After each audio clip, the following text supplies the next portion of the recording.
Hordoftoota televizyiinii mo'aa sagantaa laallee seeraa akkuma beekamu torbanitti yeroo kana sagantaa laallee seeraa televizyiinii mo'aatiin qophaa'ee isinii dhiyaatu har'as itti fufeera. Mata dureen qophii keenya har'aa dhimma seerota gibiraa fi taaksii irratti kan xiyyeeffate ta'a. Keessummaa isinii affeereeraa keessummaan keenya har'aa obbo Wandiyyee Birhaanuu jedhamu. Itti aanaa daayirektoreetii waliigalaa daayirektoreetii yakkoota dinagdee Abbaa Alangaa waliigalaa federaalaa turanii amma immoo abukaatoo fi gorsaa seeraati dhimma gibiraa fi taaksii irratti ogummaa gadi fagoo muuxannoo yeroo dheeraa fi barumsa addaa kan qaban har'a isiniif affeereera. Akkuma beektan daldaltoonni keenya hedduun isaanii hojii daldalaa keessatti rakkoon isaan mudatuu fi kan isaan akka rakkootti kaasan dhimmoota gibiraa fi taaksii akkasumas dhimmoota gumuruuka wajjiniin wal qabatan irratti akka ta'e ni beekna. Yeroo adda addaa hawaasa keessattis gaaffiiwwan garaagaraatu ka'u. Kanaaf agarsiistuu kan ta'uu fi ibsa bal'aa ogeessa seeraa obbo Wandiyyee Birhaanuu amma abukaatoof gorsaa seeraa kanaan dura daayirektoreetii waliigala yakkoota dinagdee Abbaa Alangaa waliigala federaalaa turanii waan dhuftaniif guddaa galatooma. Ani isin beeksisuuf yaaleera. Isinis itti dabaltanii daawwattoota televizyiinii mo'aa sagantaa laallee seeraatiif of beeksistu. Ani akkuma isin beektan Misgaanaa Deebisaa abukaatoof gorsaa seeraa qopheessaa qophii kanaati. Ogeessa kaameeraa keenya har'aa Naatinaayil Boonjaa nu waliin jira. Hanga xumura qophii keenyatti nu wajjiniin tura. Qophii kanarraa akka isin bu'aa argattan abdii qabna. Keessaayyuu daldaltoonni Oromoo bakka garaagaraa jirtan dinagdeewwan gurguddaa hanga xixiqqaatti warri sochoostan dhimma gibiraa fi taaksii akkasumas dhimma gumuruuka wajjiniin wal qabatu, dhimma vaatii wajjiniin wal qabatu, dhimma galii gibiraa wajjin wal qabatu, akkasumas yakkoota dhimmoota kana wajjiniin wal qabatanii gara keessan dhufan hundumaa irratti har'a ibsa bal'aa isiniif kennina.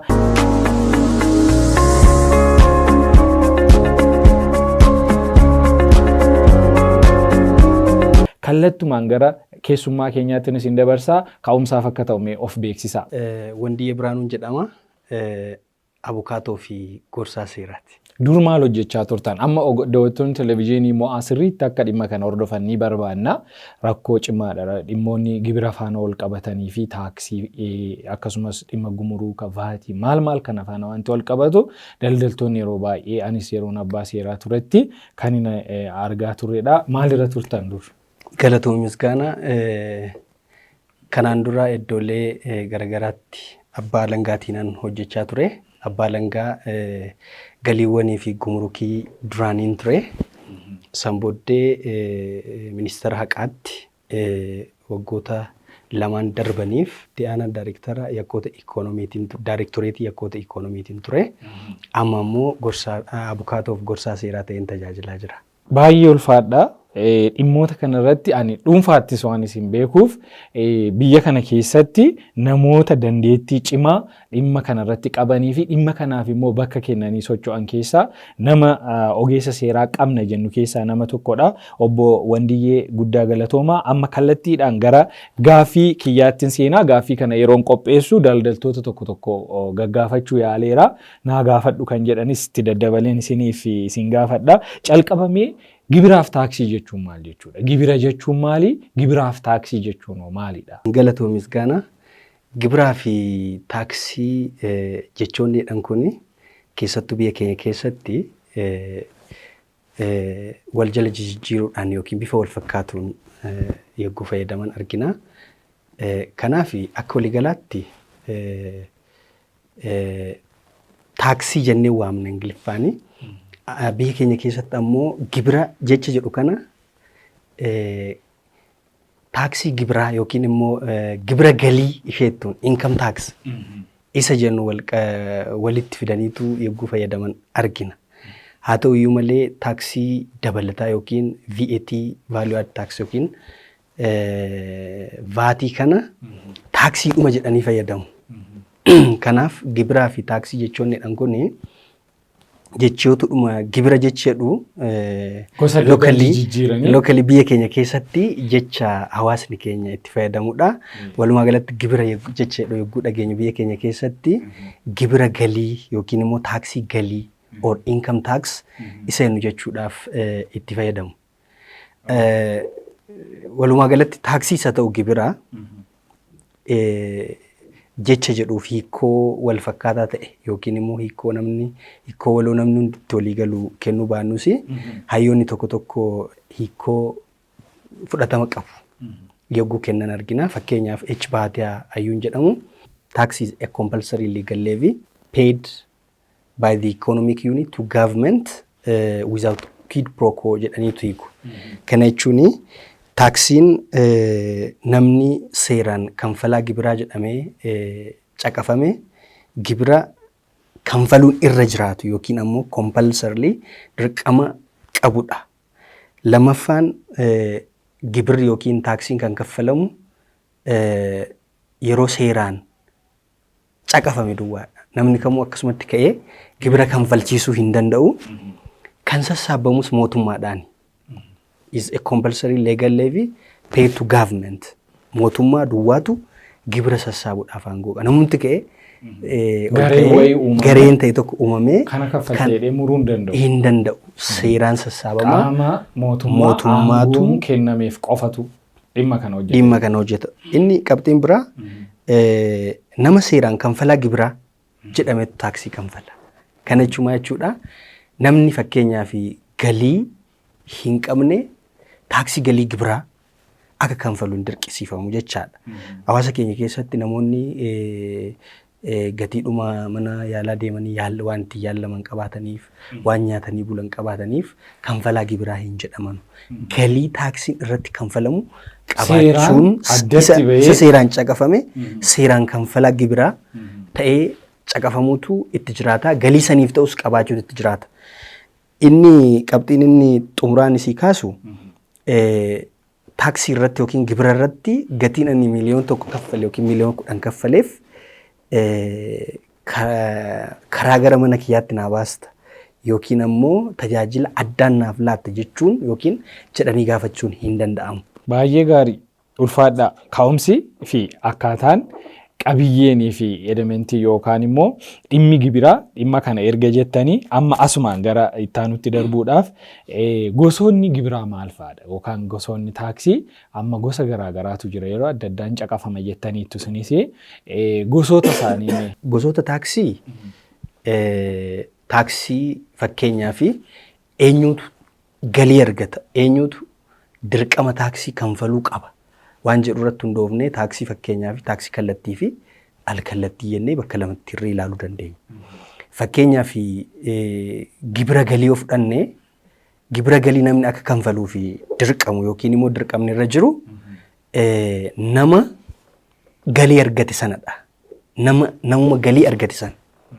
Nama galii argate daldalaan tokko daldalee galii argate taanaani kanfalaa galii gibiraati gaafa jennuun galiidhuma argate sanarraa namni kanfalu nama seeraan kanfalaa gibiraa yookiin takspeer jedhamee caqafamedha jechaadha. Galii gibiraa kaasnee ilaaluu dandeenya.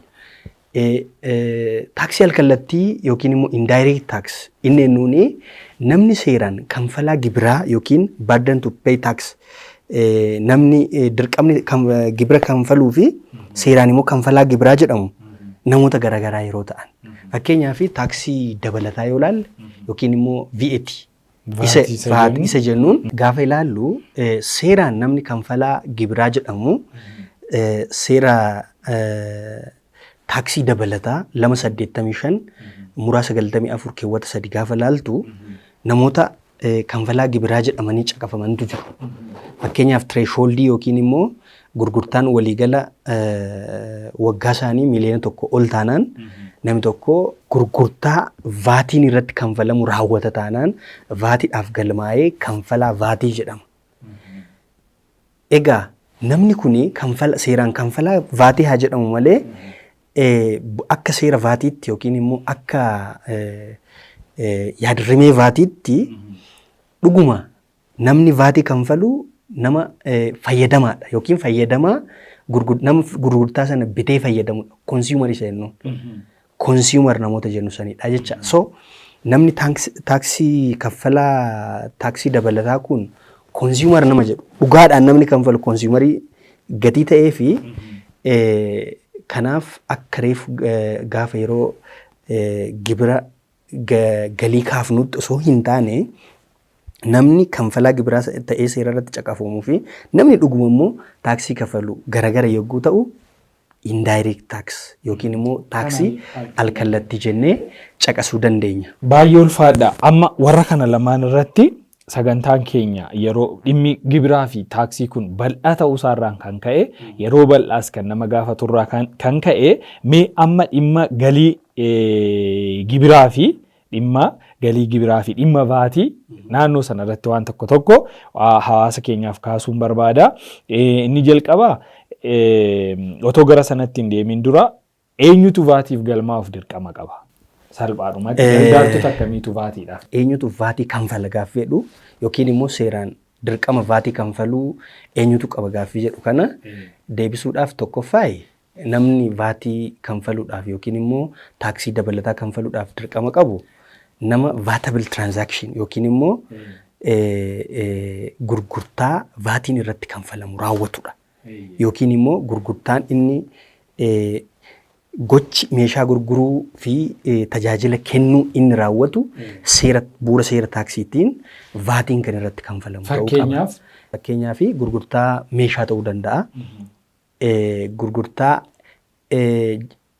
qabxiin nama kaase kun maal jechuu barbaadeeni gurgurtaan suni gurgurtaa vaatiin irratti hin kaffalamne yookiin tajaajilli kennamu sun tajaajila seeraan vaatiin irratti hin kaffalamne kan jedhamu ala yogguu ta'u vaatii irratti kanfaluun dirqama. Taxable transaction inni jennu non exempt transactions.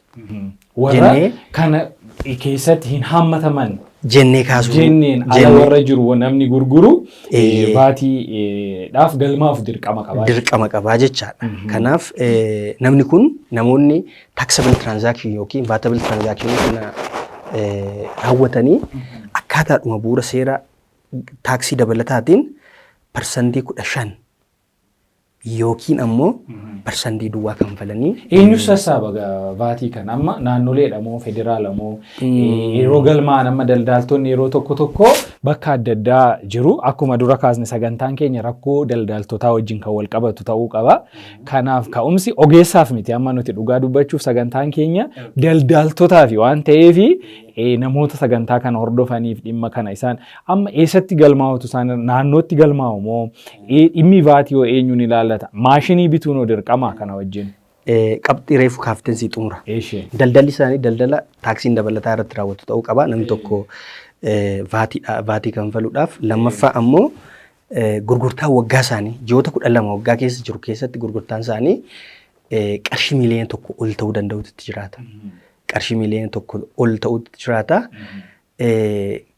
Kanaan alatti ammoo namni hangi meeshaa isaa meeshaa daldalaa ta'e gara biyya keessaa galchuu thresholdii yookiin immoo qarshii miliyoona 1 ta'uu dhiisuu danda'a meeshaan isaan gara biyya keessaa galchan. Meeshaa kanarratti vaatii kafaluuf dirqama qabu. Regardless of registration. Otoon galmaa'in jechuudha. Haldureen galmee kun osoo hin barbaachisin meeshaan isaan gara biyya keessaa fidan meeshaa hanga daldalaa yookiin ammoo at least personal property yookiin meeshaa ofii isaanii kan hin taane ofii isaaniitti fayyadaman kan hin taane hamma daldalaa meeshaa hamma daldalaa yookiin meeshaa daldalaa jennee adda baasuu dandeenyu taanaan vaatii kanfaluun dirqamaa jechaadha. Gama biraatiin reverse VAT taxation waan jennu jira. Namni tokko lammiileen biyya alaa tajaajila garaagaraa biyya keenya keessatti kennuu danda'u. Tajaajilli isaan kennan kun vaatiin irratti kanfalama taanaan wiizoolda ta'ee hirrifamee akkaataa itti vaatiin kanfalamu jira jechuudha. Kanaafuu namoota kana sadeen yookiin qaamota amma sii caqase kana sadeentu seera biyya kee akkaataa seera taaksii dabalata 285 muraasa 94 keewwata 3tiin dirqama taaksii dabalataa kanfaluu namoonni qaban namoota kana sadeen. Baay'ee ulfaadha. Dhimmi kun egaa dhimma ogummaa wajjiniin ol qabatu waan ta'eef akkuma amma dura kaasuudhaaf yaalle har'a sagantaan keenya inni jalqabarraa inni kutaa duraa dhimma vaatii fi dhimma galii gibiraa irratti kan xiyyeeffate ta'a.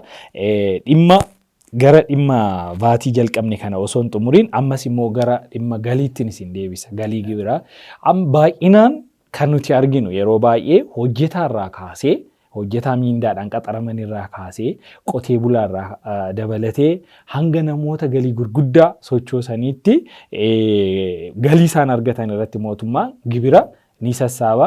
Kana wajjin wal qabatee dhimma galii gibiraa itti dabaluudhaan immoo sadarkaa daldalaa wanti jedhamu tokko jira. Isaan lamaan wal qabsiisan. Galatoomii Misgaanaa. Taaksiin gibira galii jennu kun akkaataa seera galii gibiraa 979 muraa 2008 keewwata 9tiin namni galii argatu kamuu galii isaa irratti taaksii galii gibiraa kaffaluutti jiraata. Namni kamuu daldalaa namni kamuu galii argatu daldalaa ta'us ta'uu baatus namni kamuu galii argatu taaksii gibira galii kaffaluutti jiraata. Kanaan wal qabatee galii jechuun maal jechuudha? Qabxee dhukaasuun baay'ee barbaachisaadha. Galii jechuun akkaataa labsiidhumaan amma sii kaase labsii galii gibira federaalaa 979 muraa 2008 irratti caqafametti faayidaan ikoonomii yookiin faayidaan diinagdee kamuu mallaqa callaa ta'uu danda'a, immoo akaakuudhaan ta'uu danda'a. Faayidaan diinagdee kamuu akka galiitti hiikoon itti kennameera. Kanaaf galii bifa kanaa namni argate kamuu galii gibiraa kaffaluun dirqama. Eenyu faadha namoonni kun ennee gaafa laallu gabatee galii seera galii gibiraa irratti caqafame irraa sirriitti adda baasuu dandeenya. Fakkeenyaaf namoota qacaramanii galii argatan. Namni qacaramee galii argatu galii gibira qacarrii kaffaluutu itti jiraata. Lamaffaan immoo nama galii gibira kiraa manaarraa namni kiraa manaarraa galii argachuu danda'a. Galii kanarratti taaksii kaffaluun dirqama.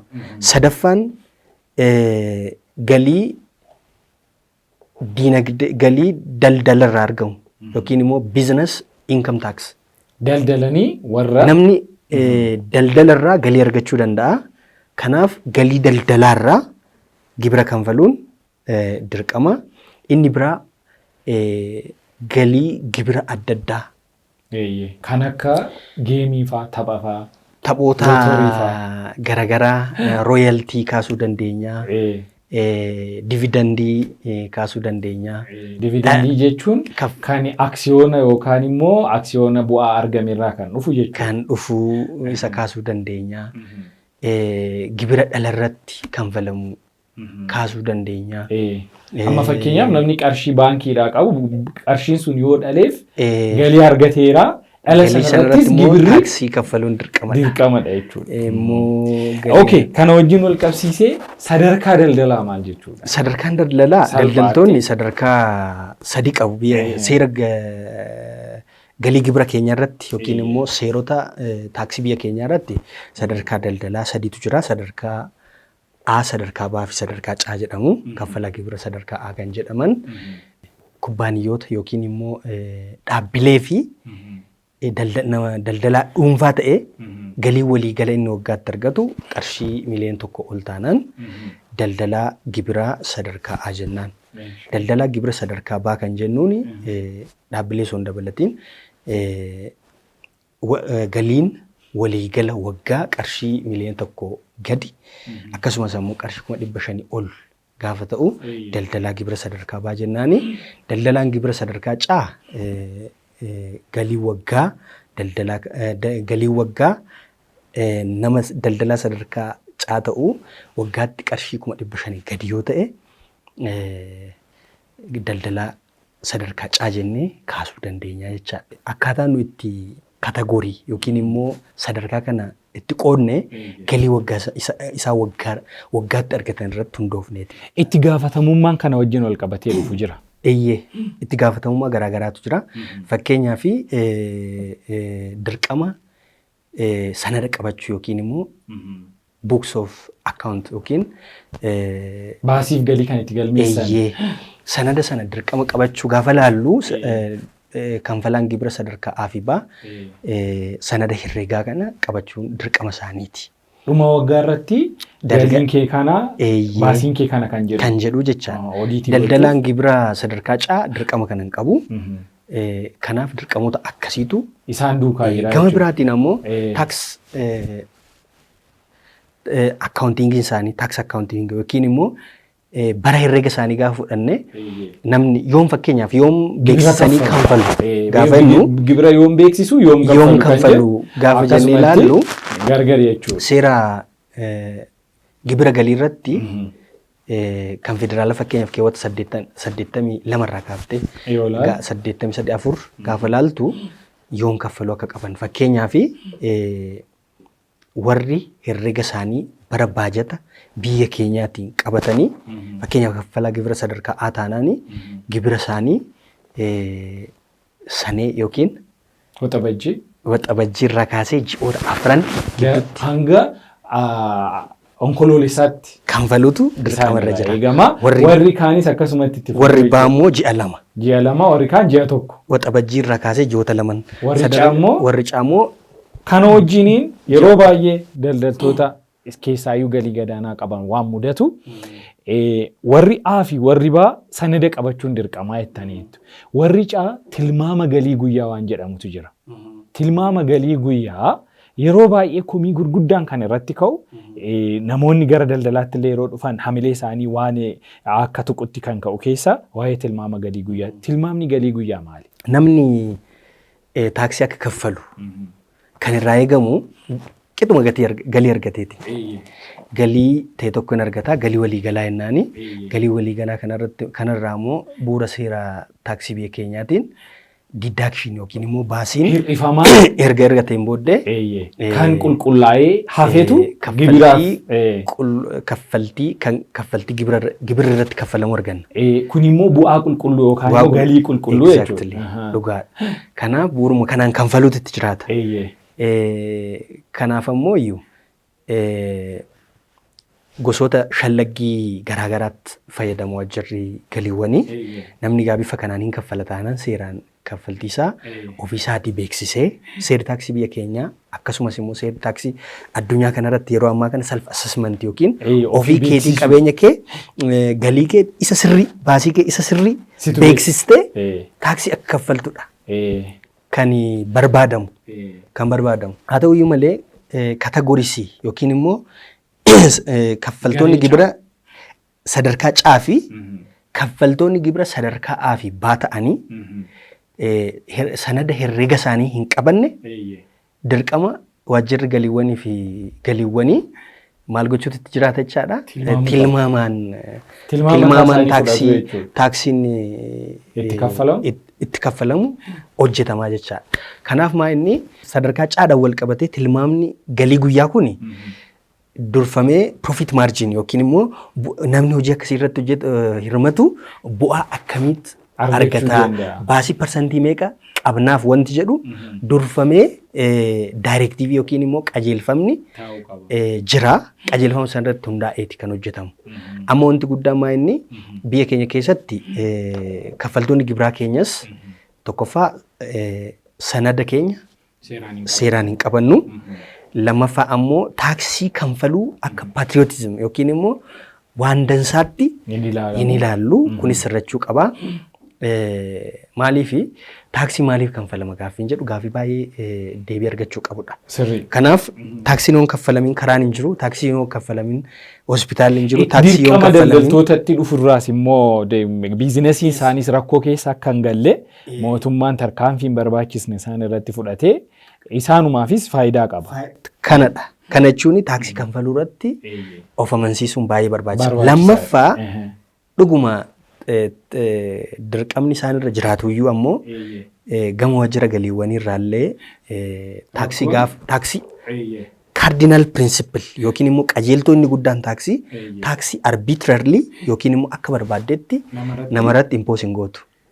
Hamma danda'ametti shallaggiin taaksii akkaataa qulqulluu ta'uu qaba. Galiin suni namni amma itti deebin gara gorsa daldaltootaa fi keessaayyuu rakkoowwan karaa waajjirootaa jiran rakkoo kiraa sassaabdummaallee namoonni tokko asitti kan inni kaffalee fi isuma cinaa kan jiru biizinasii xiqqaa namni qabu immoo yeroo itti waan adda addaa waan waliin simne yeroo itti komii tokko rakkoo gara mootummaas gara daldaltootaas jiru yaa isin muuxannoo keessas waan turtaniif ni kaasna gorsas mootummaafis kan ta'u kan daldaltootaafis ta'u dhuma irratti ergaa waliigalaa keessatti akkasiin nu kaaftan abdiin qaba yeroo keenya wajjin deemuufan isinii gaggabaabsa hordoftoonni televezyiinii Mo'aas ogeessota kontaakti godhanii akka isaan dabalataan gorsa akka isaan argatan abdiin qaba kanuma wajjiniin wal qabsiisee gara galii gibira kan galiirraa kaffalamu akkuma eegametti ta'ee gara vaatiittiin isin deebisa vaatii galmaa'uu dhabuun yookaan immoo dirqama vaatii galmaa'uu dhabuun maal namarraan geessisa? Vaatii galmaa'uun namni akkuma reefu kaase namni galmaa'uuf dirqama vaatii galmaa'uu qabu kamuu vaatii galmaa'etu kaffaluu qaba. Vaatii galmaa'uudhaan wal qabatee tokkoffaa galmaa'uu dhiisuun jira. Lammaffaa immoo yoon galmaa'in darrasanyiin yookiin immoo sananni yookiin nagaheen nu kenninu nagahee sirrii hin ta'u jechaadha. Kanaaf nagaheen tokko nagahee sirrii yookiin nagahee seera qabeessa jechuudhaaf tokkoffaa iddoo yookiin immoo mana maxxansaa waajjirri galiiwwanii heeyyamerraa maxxanfamuu qaba. Lammaffaa ammoo nagahumti kunuu akka maxxanfamuuf daldalaan kun heeyyama argachuuf jiraata. Maashinii fayyadamuun dirqama? Sadaffaa maashinii gurgurtaa galmeessu fayyadamuun VAT yookiin immoo taaksii dabalataa taanaan dirqamadha. Kanaaf balleessaa hedduu keessa gallaa jechaadha. Vaatiidhaaf osoo hin galmaa'in daldala vaatiin irratti kanfalamu raawwachuun balleessaa hedduuf nu saaxila. Gara dhumaa kutaa lammaffaa keessatti yakkoota dhimma galii gibiraaf taaksii faana wal qabatan waan kaasnuuf ammaaf garuu galmaa'uun dirqama akka ta'ee fi galmaa'uu dhabuun rakkoowwan keessa akka nama gaafatamummaa bulchiinsaatiif iyyuu nama saaxila. Kan nama saaxilu ta'uu isaati. Ammas naannoodhuma vaatii kana namoonni vaatii galmaa'anii daldaltoonni vaatii galmaa'anii of eeggannoowwan daldalaan vaatii galmaa'e gochuu qabu jettanii yaaddan muraasa. Daldalaan vaatii galmaa'e jalqaba irratti sanada herregaasaa bifa qindaa'een qabachuutti jiraata. Lammaffaa immoo nagahee kennuu daldala isaa keessatti nagahee kennuudha. Inni sadaffaan yeroo tokko daldaltoota keenya kan rakkoodhaaf saaxilu input vaat yookiin immoo gaafa bittaa raawwannu meeshaa nu daldalluuf bittaa gaafa raawwannu meeshaa ta'e tokko bittaa gaafa raawwannu namni fakkeenyaaf kophee oomishuu irratti bobba'ee soolii ni bita, qodaa ni bita yookiin immoo gogaa kopheedhaaf ta'u ni bita. Gaafa sana bitumaa inni gaafa bitee kophee hojjetee gurguru wanti inni baase kun ni hir'ataaf input vaat jenna. Inputii kanaaf kan baase galteedhaaf kan baase ni hir'ataaf. Galtee gaafa bitu vaatii kaffala. Yeroo baay'ee galtee irratti sanada sobaatu dhiyaata. Sanadoota sobaa galteedhaan wal qabate kanas of eeggannoo guddaa gochuun baay'ee barbaachisaadha. Vaatii isaanii yeroodhaan kaffaluutu itti jiraata. Yeroon beeksisuutu itti jiraata. Ogeessa fayyadamuu qabu. Ogeessa fayyadamuu qabu. Ogeessa akkaawuntiingii fayyadamuu akkasumas immoo ogeessa seeraa fayyadamuu baay'ee murteessaadha. Maaliif rakkoowwan sinis ni beektu rakkoowwan hedduutu dhimmoota kana wajjin wal qabatee daldaltoota keenya bakka hedduutti yeroo isaan rakkatan amma kutaa lammaffaa keessatti kan hin hammatamne amma garuu kan sagantaa keenya keessatti akka hammatamu barbaanne dhimmoota gumuruuka wajjiniin wal qabatan.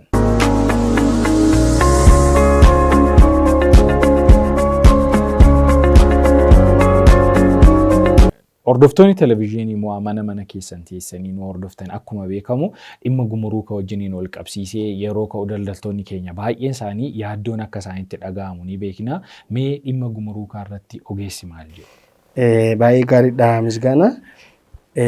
Seerri gumurukii seera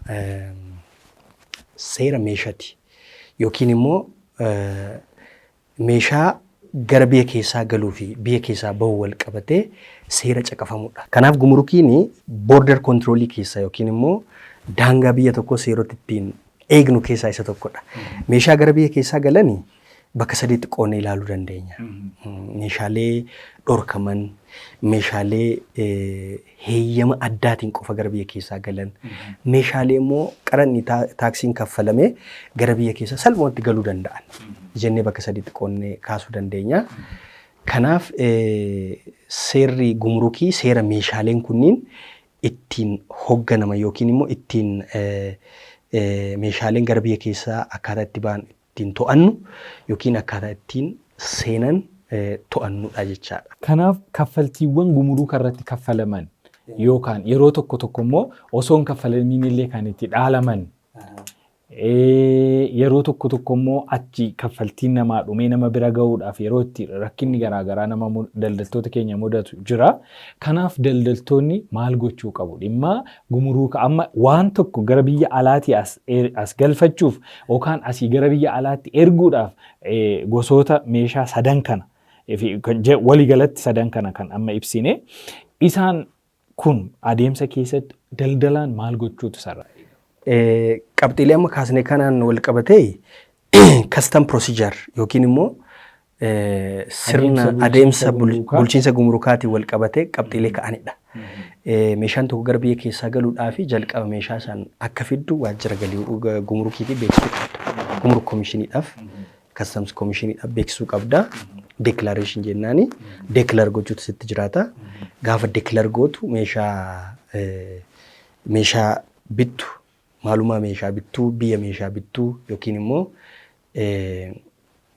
lammummaa meeshaa yookiin immoo madda meeshaa sanaa caqasuutti sitti jiraata. Immoo commercial invoice waan akkasii kana gara biyya keessaa gaafa galchitu commercial invoice, packing list, sanadoota barbaachisoo kana hunda sanadoota barbaachisoo deklaraasiyooniidhaan wal qabatanii waajjira galiiwwaniitiif dhiyaatantu jira.